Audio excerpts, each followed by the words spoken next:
بسم اللہ الرحمن الرحیم۔ سامعین کرام، آپ سن رہے ہیں انسپیکٹر احمد یار خان سیریز کے سلسلے کی ایک اردو کہانی وہ دلیر تھا یا بے وقوف، جس کے مصنف خود احمد یار خان ہیں، اور یہ اس سلسلے کی آخری اور قسط نمبر 2 ہے۔ مجھے امید ہے آپ کو میری یہ کاوش بھی پسند آئی ہوگی۔ آپ نے اگر ابھی تک میرا چینل کہانی گھر سبسکرائب نہیں کیا تو ابھی میرے چینل کو سبسکرائب کر کے بیل نوٹیفیکیشن آن کر لیجئے تاکہ آنے والی ہر نئی کہانی کی اطلاع بر وقت آپ تک پہنچ سکے۔ میں نے نور احمد کی یونٹ کا نمبر معلوم کر لیا اور چھاؤنی بھی۔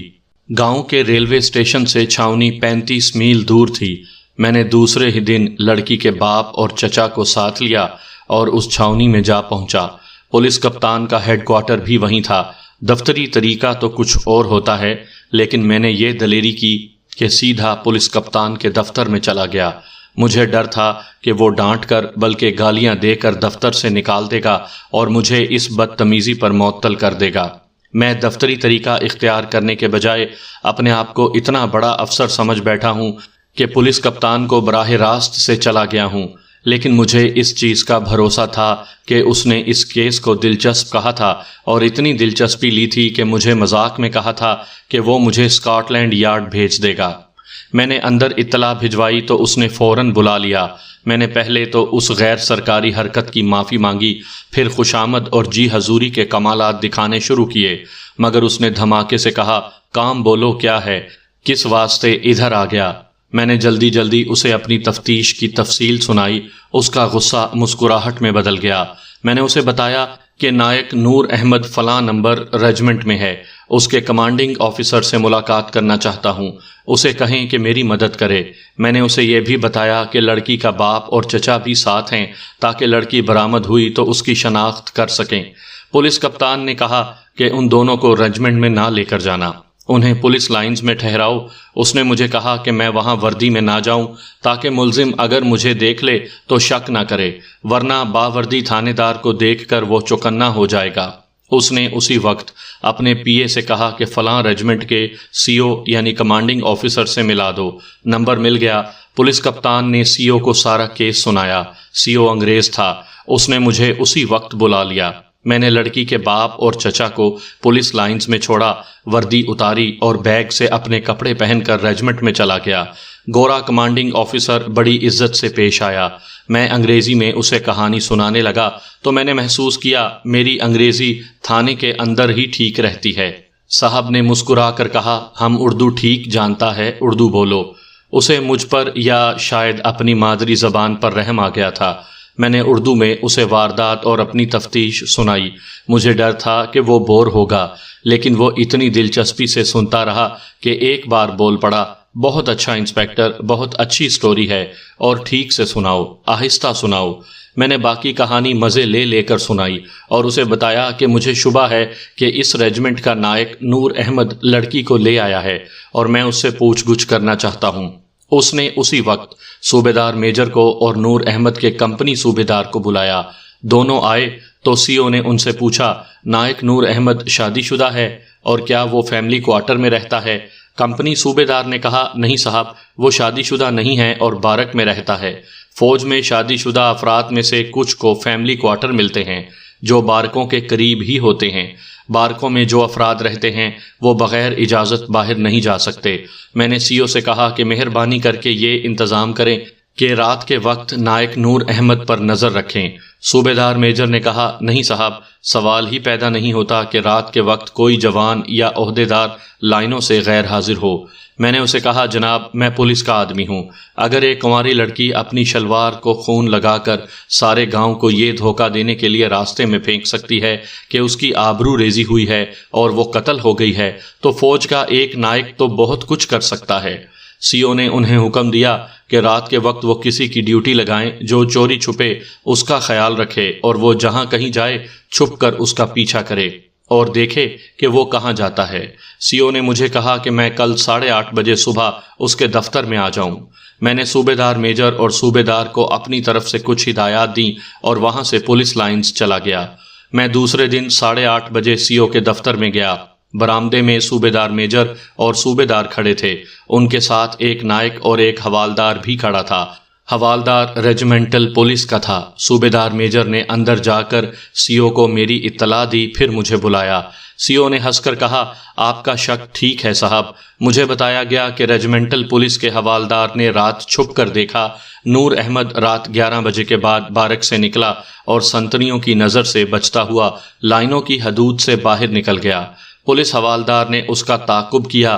نور احمد تیز تیز چلتا چھاؤنی کے اس علاقے میں چلا گیا جہاں بیرے اور ملازم وغیرہ معمولی سے مکانوں میں رہتے ہیں۔ نور احمد نے ایک مکان کے دروازے پر دستک دی، دروازہ کھلا اور وہ اندر چلا گیا۔ ریجیمنٹل پولیس کا حوالدار ادھر ادھر ٹہلتا رہا اور چھپا رہا۔ نور احمد صبح 4 بجے اس مکان سے نکلا اور بارک میں آ گیا۔ میں نے CO سے کہا کہ اس مکان پر چھاپا مارنا ہے، میرے ساتھ ریجیمنٹ کے کسی ذمہ دار افسر کا ہونا ضروری ہے۔ اس نے صوبیدار میجر کو ہی کہہ دیا کہ وہ میرے ساتھ رہے۔ نائک نور احمد کو پابند کر لیا گیا۔ میں دوڑا گیا، پولیس لائنز سے لڑکی کے باپ اور چچا کو ساتھ لے آیا۔ صوبیدار میجر، پولیس حوالدار اور نائک نور احمد کو ساتھ لے کر ہم اس علاقے میں گئے جہاں وہ مکان تھا۔ راستے میں نور احمد نے کسی کے ساتھ کوئی بات نہ کی۔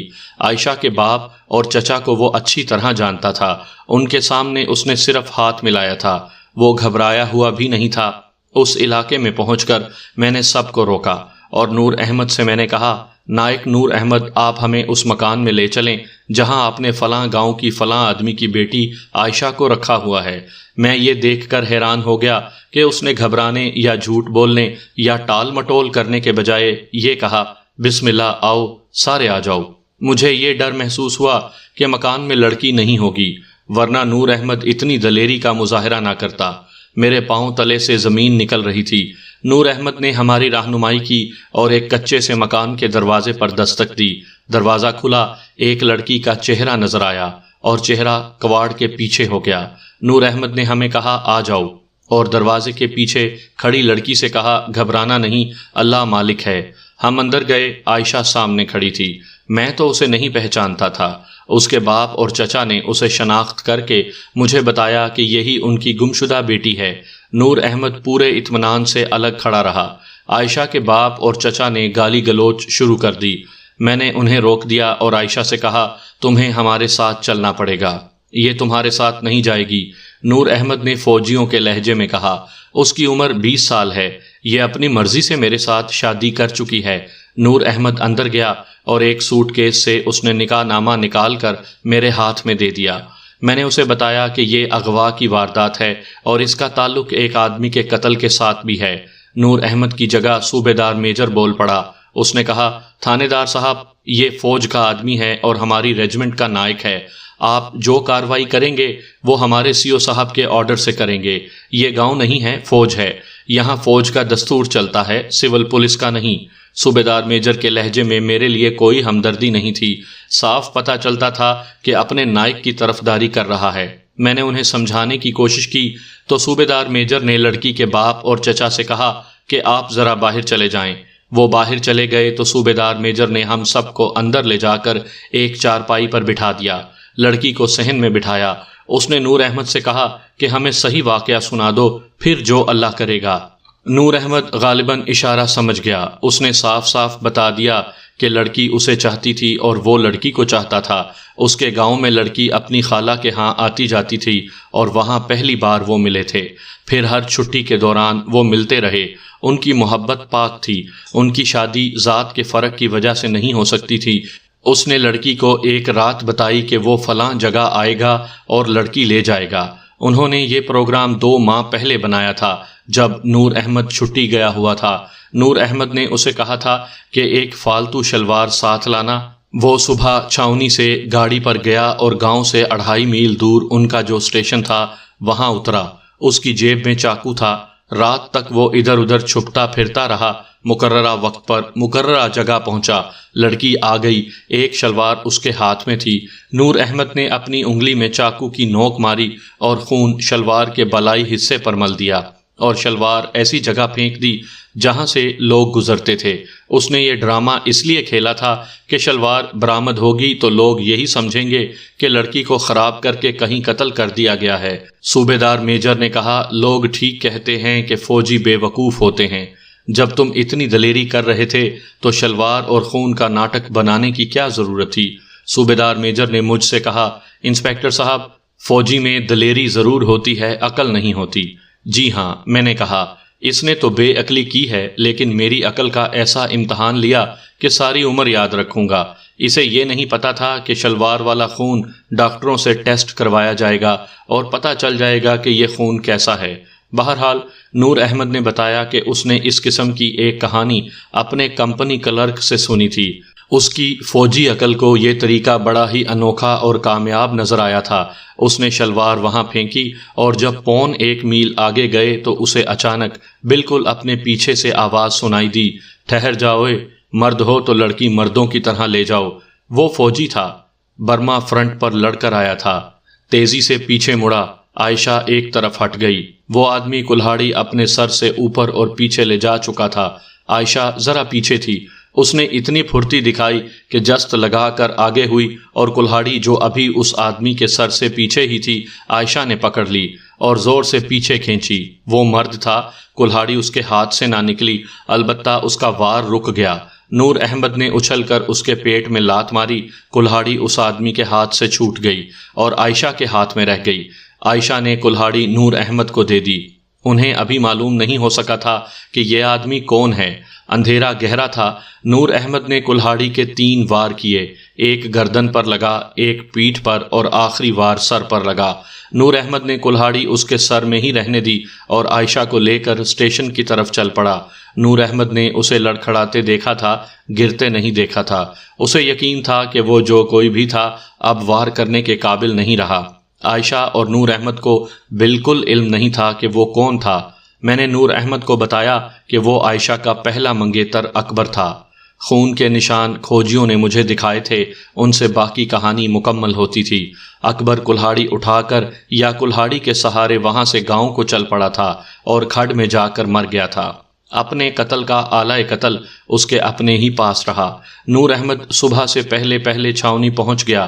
اس نے مکان کا انتظام اور اس کے دوستوں نے نکاح کا انتظام کر رکھا تھا۔ نکاح پڑھایا گیا۔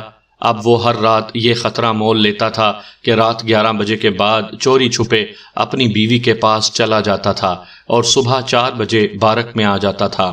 یہ سراغ لگانا ناممکن تھا کہ اکبر ان کے پیچھے کس طرح چلا گیا تھا۔ اس نے شاید رات کو عائشہ کو گاؤں سے باہر جاتے دیکھ لیا ہوگا اور کلہاڑی لے کر اس کے پیچھے گیا ہوگا۔ بہرحال یقین سے کچھ نہیں کہا جا سکتا تھا۔ نور احمد نے جس دلیری سے اپنے جرم کی تفصیل سنا دی، اس سے یہ رائے قائم کرنا مشکل تھا کہ وہ دلیر ہے یا بے وقوف۔ میرے خیال میں اس میں دونوں ہی وصف تھے۔ میں دیکھ رہا تھا کہ اس جوان کا مستقبل کس طرح تاریک ہو گیا ہے اور اس نے ایک نوجوان لڑکی کی بھی زندگی تباہ کر دی ہے۔ نور احمد کو تو اب جیل جانا تھا۔ بہرحال اس کی ریجمنٹ کے افسروں نے میری اور اس کی ساری مشکلیں آسان کر دیں۔ وہ اس طرح کہ جب میں نے لڑکی کی برآمدگی کے کاغذات تیار کر لیے اور صوبیدار اور پولیس حوالدار سے دستخط لینے لگا تو انہوں نے صاف انکار کر دیا۔ صوبیدار میجر نے کہا، ہمارے سامنے کوئی لڑکی برآمد نہیں ہوئی، ہمارے CO صاحب سے بات کرو۔ ہم ریجمنٹ کے دفتر میں گئے، مجھے باہر کھڑا کر دیا گیا۔ صوبیدار میجر اپنے CO کے دفتر میں جانے کے بجائے کسی اور افسر کے دفتر میں چلا گیا۔ پھر میں نے 2 انگریز افسروں کو صوبیدار میجر کے ساتھ CO کے دفتر میں جاتے دیکھا۔ بہت دیر بعد نائک نور احمد کو اندر بلایا گیا۔ کوئی 1 گھنٹے بعد سب باہر نکلے۔ اتنی دیر میں ان کا ریجمنٹل پولیس حوالدار میرے پاس بیٹھا رہا۔ اس نے مجھے کہا، آپ کو یہ آدمی نہیں ملے گا۔ فوجی ایک دوسرے کی پوری مدد کیا کرتے ہیں۔ یہ نائک ہماری ریجمنٹ کا ہی نہیں، ڈویژن کا بھی ایتھلیٹ ہے۔ فوج میں ایتھلیٹ کو گھوڑے کی طرح پالا جاتا ہے اور اسے ریجمنٹ کی عزت سمجھا جاتا ہے۔ آخر مجھے CO نے اندر بلایا اور صرف اتنا کہا، آپ اپنے محکمے کی طرف سے ہمیں لکھیں کہ آپ کو ہمارا ایک نائک کیوں مطلوب ہے، آپ جا سکتے ہیں۔ میں پولیس کپتان کے پاس گیا، اسے پوری رپورٹ دی۔ اس نے اسی وقت سی او کو ٹیلی فون کیا، لیکن صرف 1 منٹ میں سی او نے بات ختم کر دی۔ پولیس کپتان نے ریسیور بڑی زور سے رکھا اور پنجابی زبان کی موٹی ساری گالی دی۔ اس کے بعد پولیس اور فوج میں خط و کتابت کا سلسلہ شروع ہو گیا۔ رجمنٹ نے لکھا کہ واردات والی رات نائک نور احمد ڈیوٹی پر تھا اور اس عرصے میں ریجمنٹ لائنز سے کبھی غیر حاضر نہیں ہوا۔ ہمیں اپنی کارروائی پوری کرنی تھی۔ نائک نور احمد کو بہرحال ہم نے بڑے جتن کر کے پولیس کی حراست میں لے لیا اور چالان عدالت میں دے دیا، لیکن ملزم کی ریجمنٹ نے دستاویزی ثبوت پیش کر دیا کہ ملزم واردات کی رات موقع واردات سے 35 میل دور نائٹ ڈیوٹی پر تھا۔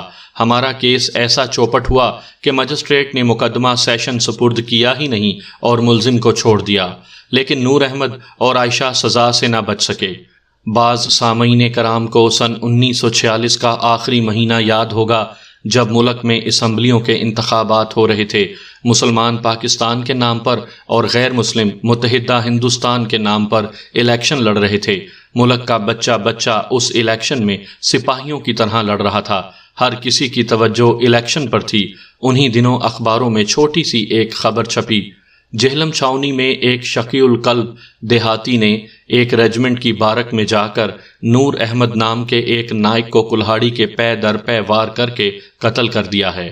اس سے پہلے وہ اس کی بیوی کو، جو قاتل کی اپنی بہن تھی، اس کے مکان میں قتل کر آیا تھا۔ فوجیوں نے قاتل پر قابو پا لیا اور اسے پولیس کے حوالے کر دیا۔ قتل کی وجہ دیرینہ عداوت بیان کی جاتی ہے۔